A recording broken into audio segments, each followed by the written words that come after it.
it's Reagan and welcome back to another video. Today I'm going to be going through my September wrap-up, which is of course me talking to you guys about all the books I read this September. Now, for the month of September, I actually read a lot more than I even realized. As I was kind of gathering the books to film this, I was like, oh, dang.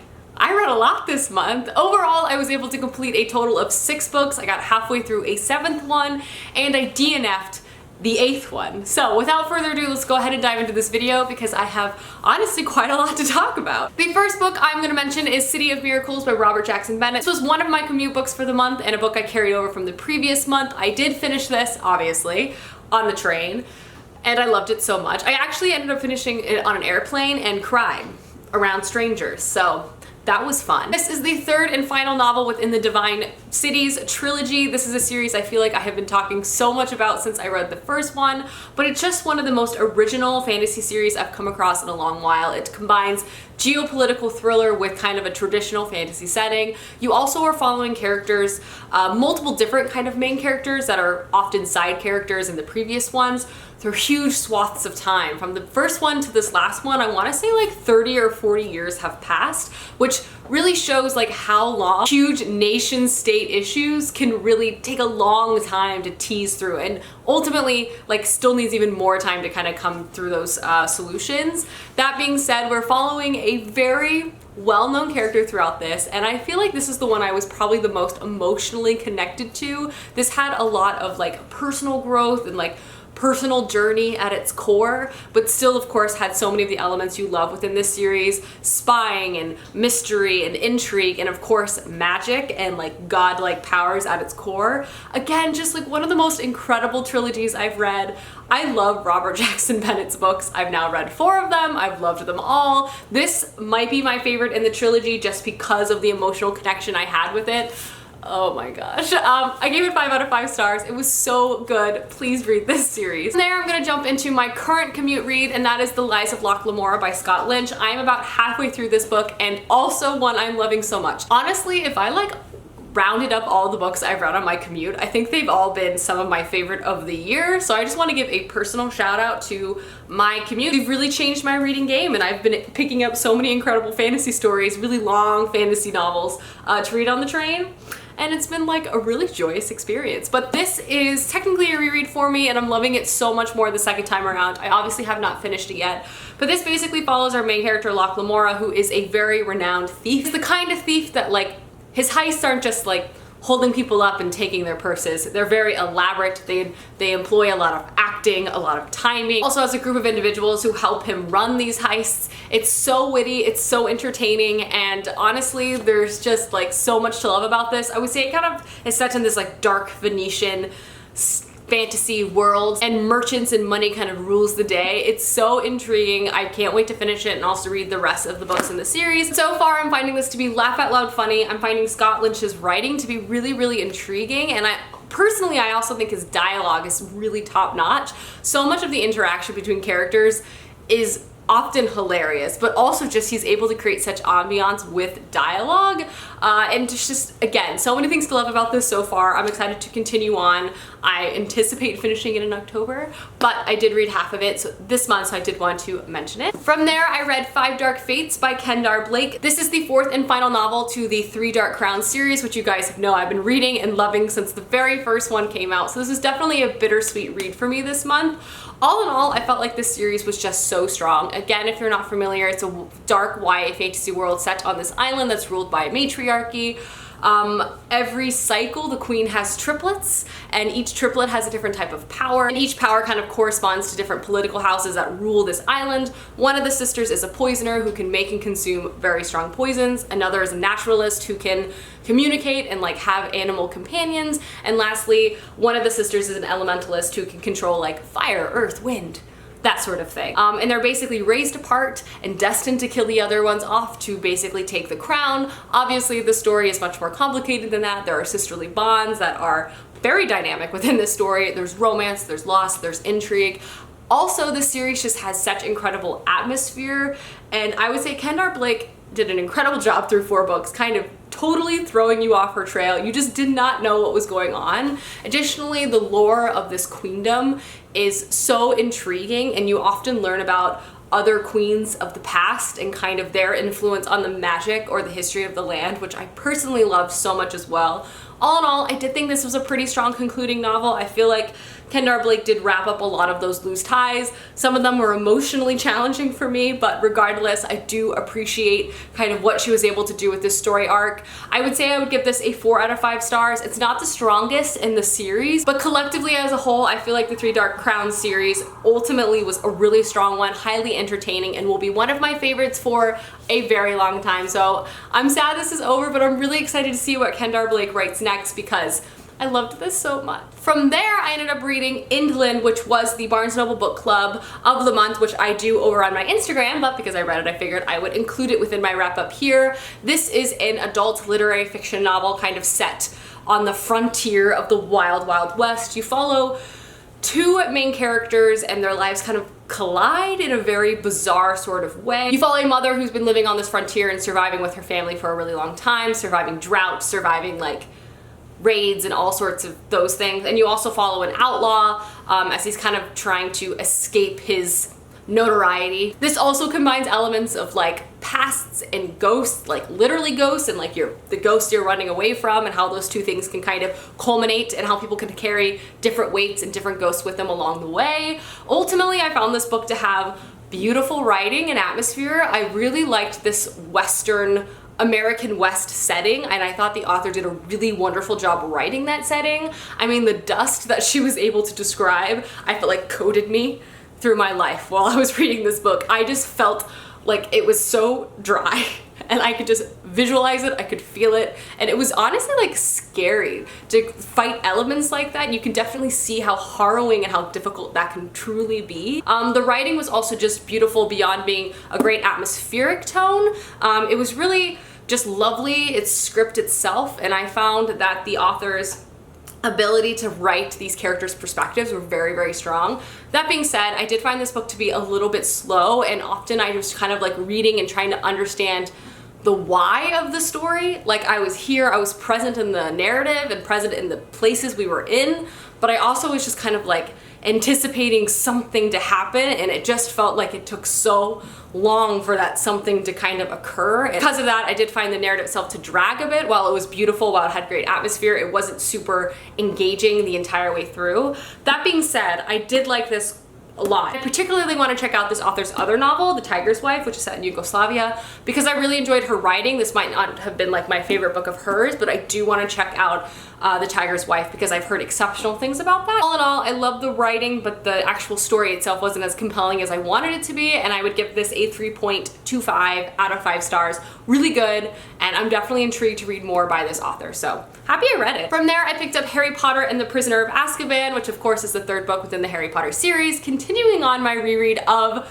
Harry Potter, as I have been doing for the past 3 months. I obviously love this one so much. This is probably one of my favorites of the early books. Particularly, I love the movie. This has just been such a fun experience for me, particularly because I've also been doing it via the illustrated editions, which are just so beautifully done, and also coupling it with like the coming of fall, the weather cooling down. It's just providing me so much relief and so much happiness. I also have been picking these up too when I've been perhaps a little stressed, a little anxious, and these have just kind of provided me some warmth and some happiness kind of ending my workday. So I love Harry Potter so much. Obviously, I loved the 3rd novel. I can't wait to read the 4th one and continue on my reread, but I did want to mention, because I did read this whole thing this month, so Harry Potter and the Prisoner of Azkaban.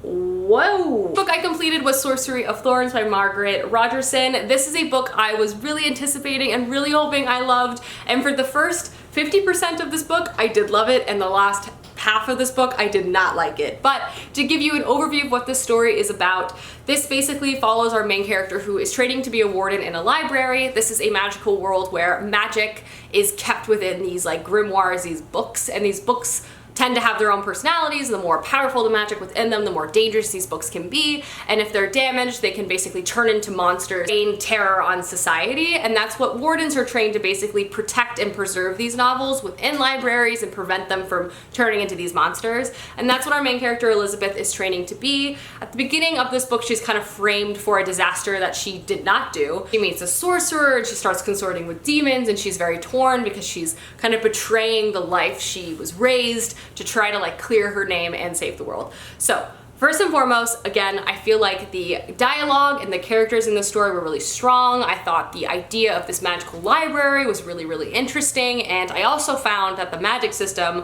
which is rooted within these magical books, but also sorcerers summoning demons to basically utilize their power, as pretty cool. And I really liked that element. I also really liked Elizabeth and her interactions with Nathaniel, our sorcerer main character. I thought she was funny and witty, and their interactions were a lot of fun. I did have a lot of problems with the pacing of this book and the plot layout. I found to be very strange. Honestly, the only way I can describe it is I felt like there was 2 climaxes and it felt really weird, especially the parts between the 2 climaxes. And I would say the villain felt very flimsy. It's like a mustache twirling villain. When they first revealed him as the villain, I was like, there's no way this could be the bad guy. That's like too obvious, but it really was. And I just ultimately like could not really buy into the actual like end game of this plot. I felt like this book was just really strong in the upfront. Well, I really enjoyed the characters, the overall plot and the dynamics of the story, and just the pacing and everything just to me made it not a very strong novel. This went from like a book I was loving to a book I just could not wait to finish. So it's really sad for me to say, but I would give this like a 2.75 out of 5 stars. Like, I hate to say that because I love Margaret Rogerson's other book. The writing was beautiful, but I just had some serious problems with the plot. So that's that. Not to just have a train of negativity, but the next book I'm gonna talk about, I DNF, which I'm so sad to say. It's my first DNF of the year, which if you're not familiar, it means did not finish. And that is Tithe by Holly Black. It's the first book to the Modern Fairy Tales trilogy. I was so excited to give this series a read for the very first time, hoping for some like angsty YA. And I do want to preface with saying, like, I went into this book like not expecting to be blown away by the plot. I was expecting to go in and it'd be like dramatic but fun and like a good time overall. But even with that expectation, I gave it 120 pages and I just could not read anymore. Beyond it feeling like so 2006, which is fine because that's when it was written, it just was weird, and there were so many like weird, like, it wasn't angsty, it just felt like angry, and there was a lot of aggression that felt very non-consensual, and I was just like, I can't do this. I also felt like the writing was weird, like, I don't know. It's like everyone was hanging out in like abandoned amusement parks and like sneaking off and smoking cigarettes, and I'm just like, this feels so like no one in this book is 16. I don't buy any of this. And it's just was not for me ultimately. I could not get past the 130 page mark, so I gave it a try. I did want to warn everyone, I did not like this. I will not give it a rating because I didn't finish it, but if I did finish it, it probably would be like 1 star. Whoa, I have not said those words in a while. And to end this wrap up on a high note, the last book I'm gonna talk about, I would say, has the elements I was wanting from Sorcery of Florence and Tithe. So I went through that journey to get to this book. And that book is Serpent and Dove, which is one of my most anticipated books of the year, was a book I really wanted to read this fall, had really strong early buzz, and I'm happy to say that is well-earned buzz. This book was incredibly entertaining, and note that I really picked this up because I wanted something full of angst, full of romance, full of great witty dialogue, something that would just be the fastest read I would not want to put down, and this book delivered in that capacity in every way, shape, and form. This is a fantasy novel kind of set in an alternate reality France, if you will. Like, people are speaking French, but there's also like magic, so it's not actually France.